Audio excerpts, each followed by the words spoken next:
আসসালামু আলাইকুম সবাইকে। যশোরের টকের আড্ডা খুবই সাজানো গোছানো একটি দোকান ছিল, তাই ট্রাই করার জন্য আমরাও চলে আসলাম। আমি এখনো খাইনি, আমার কোনো ফিলিংস নেই। প্রতিদিন খায়ও, তুমি তো প্রতিদিন ভাব আসে না? হ্যাঁ, ফিলিং আসছে।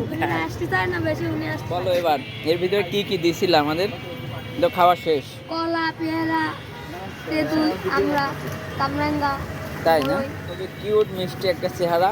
আপনারা আসলেই এর কাছে খাবেন। এর লোকেশনটা হচ্ছে ঈদগাহ ময়দানের অপোজিটে, গসকোটের।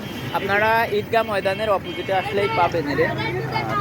হ্যাঁ হ্যাঁ হ্যাঁ, ও আচ্ছা, তোমার তালিকাও রয়েছে, দেখাইতে হবে না? টকের আড্ডা, আচ্ছা তালিকাও দেখাই দিলাম, যাও। ইসলাম ভাইয়ের ফলের মেলা, পাঁচমিশালি, কলা ভর্তা। কলা ভর্তা খাওয়াইলে তুমি? তাই না? এই যে এই বাচ্চা দুটো খাইলো আর কি, মোটামুটি একটা ভাব আসছে না? আচ্ছা, ঠিক আছে। তোমার কাছে কাস্টমার ভাই বেশি আসে কারা, মেয়েরা নাকি ছেলেরা? দুটোই আছে হালকা হালকা। দুটোই হালকা হালকা, তাই না?